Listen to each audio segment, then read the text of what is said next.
Por unanimidad, los miembros del Consejo de Seguridad de Naciones Unidas han votado a favor de un nuevo conjunto de sanciones contra Corea del Norte. El texto propuesto por Washington, entre otras medidas, busca prohibir al país asiático exportar alimentos y repatriar a los ciudadanos norcoreanos que trabajan fuera. Concretamente, el documento recoge la prohibición de exportación hacia Corea del Norte de alrededor del 90% de los productos derivados del petróleo y ordenar la repatriación a su país de todos los norcoreanos que trabajan en el extranjero en los próximos 12 meses. En este sentido, la representante estadounidense ha asegurado que estas son las sanciones más fuertes que Pyongyang afronta hasta la fecha y demuestran que la arrogancia, según sus palabras, y la hostilidad a las advertencias de los demás países no son productivas. Escuchamos a Nikki Haley. Le hemos pedido al régimen norcoreano 9 veces que elija el camino de la paz. Si lo hacen, les daríamos la bienvenida nuevamente a la comunidad internacional. Pero Pyongyang ha elegido el camino del aislamiento. Según fuentes diplomáticas, Estados Unidos y China llevaban discutiendo nuevas sanciones contra Pyongyang desde que este realizó su último lanzamiento de un misil balístico intercontinental. Recordemos, el pasado 29 de noviembre. El misil alcanzó ese día, según Pyongyang, una altitud de 4.475 kilómetros e impactó a 950 kilómetros al este del lugar del lanzamiento. Dicha prueba se produjo tan solo una semana después de que el presidente estadounidense incluyese a Corea del Norte en su lista de estados patrocinadores del terrorismo. Llevaba fuera desde 2008 y esto supuso también otra ola sancionadora. Pues bien, a nivel de Naciones Unidas se vuelve a aprobar una nueva ofensiva de sanciones. Veremos qué sucede y cómo responde Corea del Norte.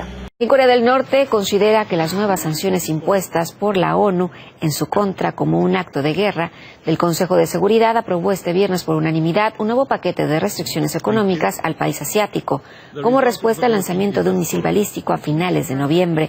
El gobierno norcoreano ha dicho que estas medidas son un intento de Estados Unidos para evitar que se consolide un sistema de defensa capaz de frenar las amenazas nucleares del país norteamericano.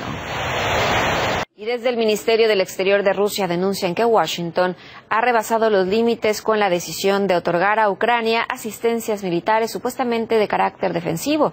Según el vicecanciller ruso, Moscú no puede permanecer indiferente al hecho de que las armas estadounidenses podrían causar nuevas víctimas en la región ucraniana de Donbass. El diplomático ruso también señala que las autoridades estadounidenses intentan presentarse como un mediador en la resolución del conflicto en Ucrania. Sin embargo, admiten los hechos apuntan a que Estados Unidos es cómplice en fomentar la guerra en el país eslavo. Este viernes el Departamento de Estado norteamericano anunció que otorgarán al gobierno ucraniano asistencia militar de carácter defensivo. Del mismo modo, hace hincapié en el derecho de Ucrania a defender su integridad territorial. Entre tanto, el presidente francés Emmanuel Macron y la canciller alemana Angela Merkel han pedido el retorno de los responsables rusos al Centro Conjunto de Control y Coordinación en la región. Aseguran que juegan un importante papel a la hora de supervisar los acuerdos de alto al fuego. Recordemos que este lunes el ministro del Exterior de Rusia ha anunciado la salida de los oficiales rusos de esa misión.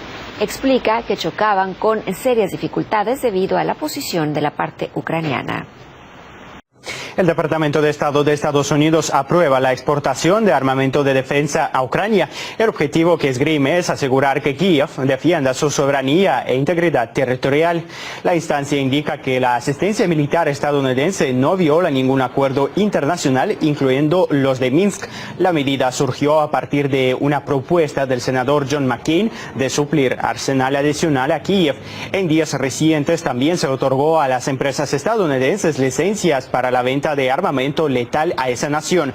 Por otra parte, Donald Trump resolvió suspender parcialmente a Ucrania del programa de comercio preferencial. El sistema contempla transacciones libres de impuestos para países pobres y en desarrollo. La coalición liderada por Estados Unidos no busca actuar de manera contundente contra los grupos terroristas en Siria, y a esto fue lo que manifestó el ministro de Exteriores ruso Sergei Lavrov durante una entrevista exclusiva a RT. Además, el canciller abordó la crisis en la península coreana y la actualidad en distintas naciones de América Latina. Aliana Nieves nos presenta un resumen de las declaraciones. Finaliza el año 2017 y para muchos es tiempo de resúmenes. También así lo ha considerado el ministro de Exteriores de Rusia, Sergei Lavrov, quien ha concedido una entrevista exclusiva a RT, a los canales en español, en inglés y en árabe. En su conversación con nuestra cadena, el canciller ruso se ha referido a los principales temas que han ocupado la atención en la arena internacional y también en el ámbito diplomático. En lo que se refiere a América Latina, Sergei Lavrov tuvo palabras hacia Venezuela, donde ha dicho que la situación parece haberse calmado después de la realización de elecciones a la Asamblea Nacional Constituyente. Ha dicho también que el país tiene opciones de llegar a paz, de llegar a entendimiento entre el gobierno y la oposición, siempre y cuando no existan influencias externas. En Venezuela hubo cambios muy positivos, alcanzados también durante las recientes elecciones de gobernadores y municipales que transcurrieron de manera pacífica para sorpresa de quienes esperaban un escándalo, y los resultados fueron aceptados. El gobierno y la oposición están dialogando y estoy seguro de que si nadie interviene en el proceso podrán llegar a un acuerdo.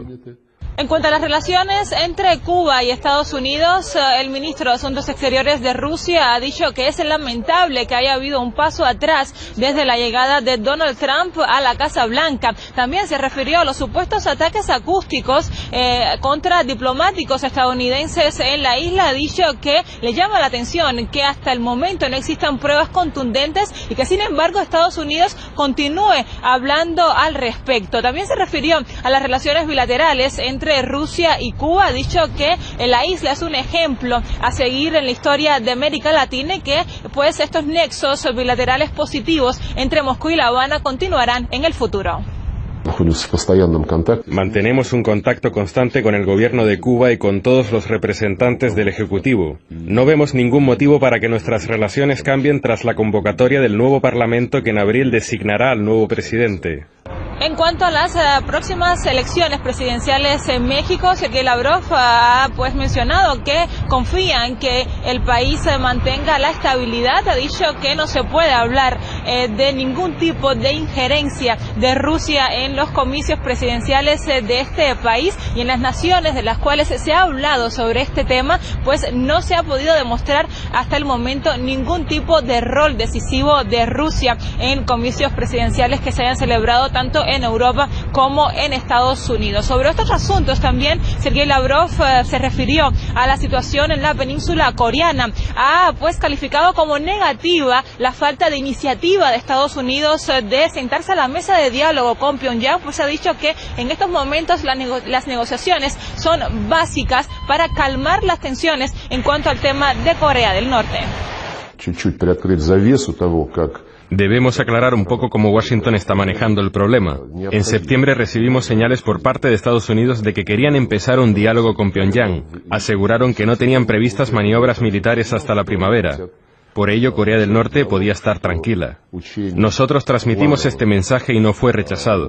Sin embargo, poco después, los estadounidenses afirmaron que habían surgido maniobras no planeadas para octubre. Es decir, que en septiembre dijeron que no habría ensayos militares hasta la primavera, que se podría negociar, y en octubre aparecen maniobras de gran envergadura. Otro de los temas que no podía faltar en esta entrevista es la guerra en Siria. Sergei Lavrov ha dicho que para que se concrete la paz es necesario respetar cada uno de los puntos a los que se llegue a través del diálogo, a través de las diferentes mesas de negociaciones. También ha dicho que sería muy positivo que la rama chiita y sunita del mundo musulmán logren un entendimiento, y como no criticó la existencia de bases estadounidenses en territorio sirio. Ha dicho que el futuro de la nación árabe se basa únicamente en el respeto de su integridad territorial. Nos preocupan las bases estadounidenses en Siria y en particular la información de que en algunas de ellas preparan a combatientes, incluso a exmiembros de grupos terroristas. Con respecto al proceso en la nación árabe, respetamos una condición importante, que es la resolución 2254 del Consejo de Seguridad de la ONU. En ella se aboga por negociaciones directas donde los propios sirios decidan el futuro de su país. El diálogo debe llevarse a cabo entre el gobierno y los grupos opositores. A manera de conclusión de las principales ideas que pronunció el ministro de Exteriores de Rusia a nuestra cadena de noticias, pues vale destacar la crítica hacia las acciones de la Casa Blanca en contra de los profesionales de RT que se encuentran pues cumpliendo labor en territorio estadounidense. También pues ha dicho que es necesario en pleno siglo XXI reconocer que el mundo se dirige hacia la multipolaridad